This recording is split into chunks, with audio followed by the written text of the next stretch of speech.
मैंने अल्लाह से दुआ की थी कि मेरी मौत किसी सच्चे मोमिन के हाथ ना हो। अल्लाह उसका हिसाब करे। वो धोखेबाज अल-मुगीरा की शिकायत लेकर आया था कि वो उस पर ज्यादती करता है। मैंने उसके लिए खैर की। अब्दुल्ला इब्न उमर, मैं यही हूँ अब्बा जी, यही हूँ आपके पास। खुद को कमजोर न करना। मैंने अल्लाह से दुआ की थी कि रसूलुल्लाह के शहर में मुझे शहादत दे। अल्लाह ने मेरी सुन ली। उम्मुल मोमिनीन आयशा के घर जाओ और उनसे कहो उमर ने अपना सलाम भेजा है। अमीरुल मोमिनीन न कहना। अब मैं मोमिनों का अमीन नहीं रहा। कहना उमर इब्न अल-खत्ताब ने इजाजत मांगी है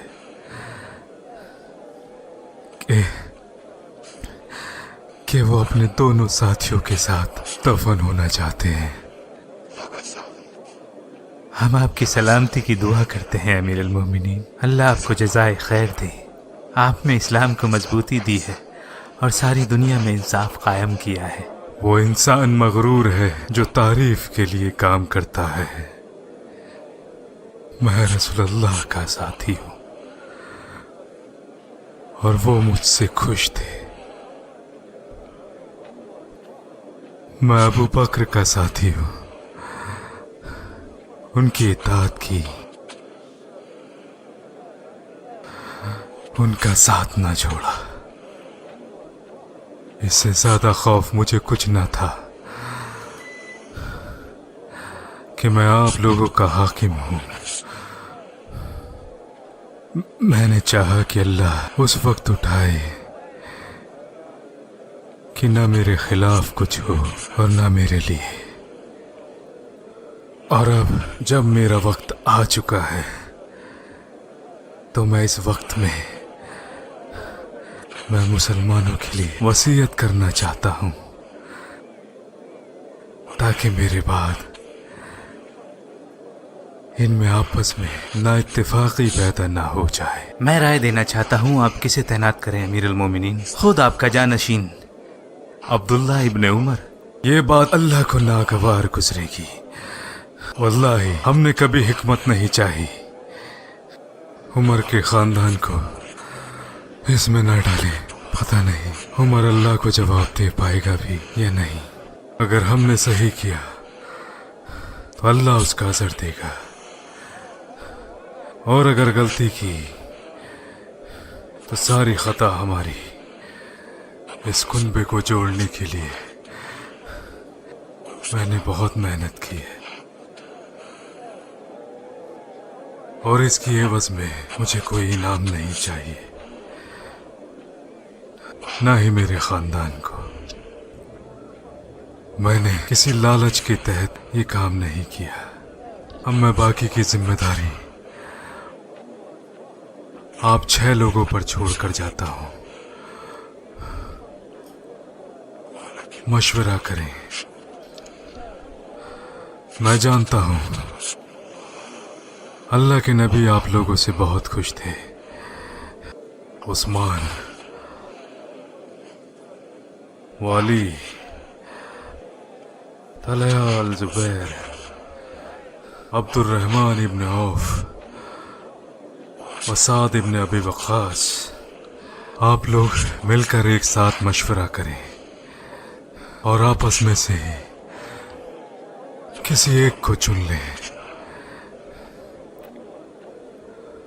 आप 3 दिन का वक्त लें ताकि सही फैसला ले सकें और चौथे दिन आप में से खलीफा होना चाहिए। हम समझ गए और इताअत करेंगे अमीरुल मोमिनीन। जो भी मेरे बाद खलीफा बनता है वो अल्लाह का खौफ रखे कि अपने लोगों को मुआशरे पर तरजीह ना दे। वो उन मुहाजिरों का ख्याल रखे जो पहले इस्लाम में दाखिल हुए हैं और अंसार का भी अच्छे से ख्याल रखें और उनकी छोटी छोटी गलतियों को नजरअंदाज करें। ये अंसार वो लोग हैं जिन्होंने खुद को खाक में मिला दिया और हमारे लिए फतह लेकर आए।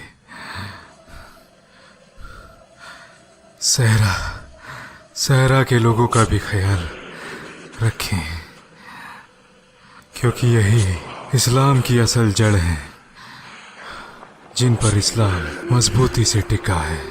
मुझे उम्मीद है कि गैर मुस्लिमों का भी मुस्लिम रियासतों में अच्छे से ख्याल रखा जाएगा।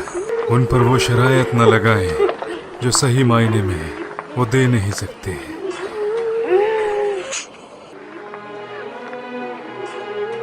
मेरी सबसे अपील है कि मुस्लिम माशरे पर रहम के लिए दुआ करें, बड़ों के साथ इज्जत से पेश आएं और छोटों को सही रास्ता दिखाएं। उलेमाओं की राय का एहतराम करें और लोगों पर सख्ती ना करें और उनको उनकी माले गनीमत से दूर न रखें वरना नाराजगी का सबब बनेगा। माले गनीमत को सिर्फ अमीरों में ना तकसीम करें। लोगों के लिए अपने दरवाजे कभी न बंद करें वरना ताकतवर कमजोरों का हक दबाने लगेंगे।